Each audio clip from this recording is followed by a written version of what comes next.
તો ચીનમાં કોરોનાના કેસમાં વધારો થવાના કારણે સુરતના ટેક્સટાઇલ ઉદ્યોગના વેપારીઓ કાપડની નિકાસ વધશે તેવી અપેક્ષા રાખી રહ્યા છે। ટેક્સટાઇલ ઉદ્યોગ સાથે સંકળાયેલા વેપારીઓનું કહેવું છે કે ચીન બાદ સૌથી વધુ કાપડની નિકાસ કરતો જો કોઈ દેશ હોય તો તે ભારત છે। ચીનમાં કોરોના વાયરસના નવા વેરિયન્ટના કારણે કોરોનાના પોઝિટિવ કેસોની સંખ્યામાં સતત વધારો થઈ રહ્યો છે। ત્યારે ચીનમાં કોરોનાના કેસ વધતા હોવાના કારણે સુરતમાંથી ટેક્સટાઇલ ઉત્પાદનોની નિકાસ વધશે તેવી અપેક્ષા સુરતના ટેક્સટાઇલ ઉદ્યોગ સાથે સંકળાયેલા વેપારીઓ રાખી રહ્યા છે। ટેક્સટાઇલ ઉદ્યોગ સાથે જોડાયેલા વેપારીઓનું માનવું છે કે ચીનમાં કોરોનાના કેસો જે રીતે વધી રહ્યા છે તેને ધ્યાનમાં લઈને ચીનમાં મોટાભાગના ઉદ્યોગો બંધ થવાના આરે છે। ત્યારે વિશ્વના જુદા જુદા દેશની જે મોટી કંપનીઓ છે તેની અપેક્ષા ભારત પાસેથી વધી જાય છે। ભારત આજે પોલિસ્ટર અને ફાઇબર જેવા કાપડમાં પણ પૂર્ણ રીતે સફળ છે। ચાઇના બાદ સૌથી વધારે કાપડ સપ્લાય વિશ્વના અલગ અલગ દેશોમાં ભારતના વેપારીઓ કરે છે। વેપારીઓનું માનવું છે કે ચાઇના બાદ સૌથી વધારે લેબર જો કોઈ દેશ પાસે હોય તો તે ભારત પાસે છે અને એટલા માટે જ કાપડ માટે દુનિયામાં અલગ અલગ દેશોની મોટી કંપનીઓની નજર ચાઇના બાદ ભારત પર અને તેમાં એક ગુજરાતના સુરતના વેપારીઓ પર રહેશે અને તેના કારણે ઉદ્યોગમાં નિકાસ વધશે।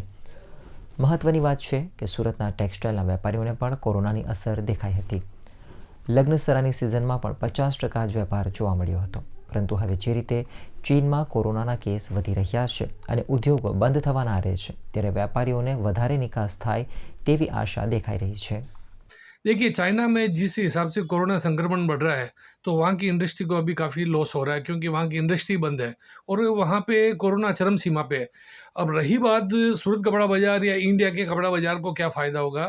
सूरत के कपड़ा बाज़ार इंडिया के कपड़ा बाज़ार को इसलिए फ़ायदा हुआ क्योंकि जितने भी देश विदेश की कंपनियां हैं, जो देश की अन्य बड़ी कंपनियां हैं, उनकी नज़र अब सूरत पे है। विशेषकर भारत के लिए सूरत पे है, क्योंकि वहाँ पे लेबर फोर्स ज़्यादा है। सेकंड नंबर में लेबर फोर्स है जो वो इंडिया के अंदर है। अगर हम बात करने जाएँ वियतनाम या मलेशिया, इंडोनेशिया, इनको फ़ायदा, लेकिन यहाँ से वो 10% ही आबादी है, तो ज़्यादा लेबर फोर्स है जो इंडिया के अंदर है। और आपको एक बात बता दूँ, मेडमेन फाइबर में इंडिया है वो पॉलिस्टर और नायलॉन में बहुत सक्षम है, और चाइना के बाद सेकंड नंबर में इंडिया का है। और आज इंडिया में पॉलिस्टर और नायलॉन में पूरा मतलब कवर कर लेता है। रही बात गारमेंट की, कुछ क्वालिटी जैसे टेक्निकल टेक्सटाइल में है वो आज भी हम चाइना पे डिपेंडेड है, क्योंकि कोटिंग फैब्रिक्स है वो चाइना से आती है।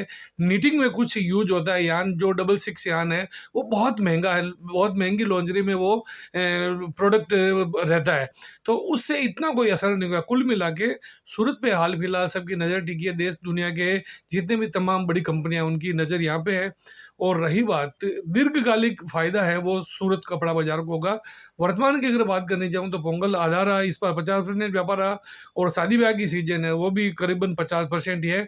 और सूरत में इंडिया में भी कोरोना का जो प्रभाव से जो डर बैठा है इंडस्ट्री को, तो लोकल अभी जो अपना लोकल डोमेस्टिक इंडस्ट्री है उसमें अभी फ़िलहाल इतना फ़ायदा नहीं हुआ, लेकिन लॉन्ग टर्म में सूरत कपड़ा बाज़ार को इसका डायरेक्टली फ़ायदा मिलेगा।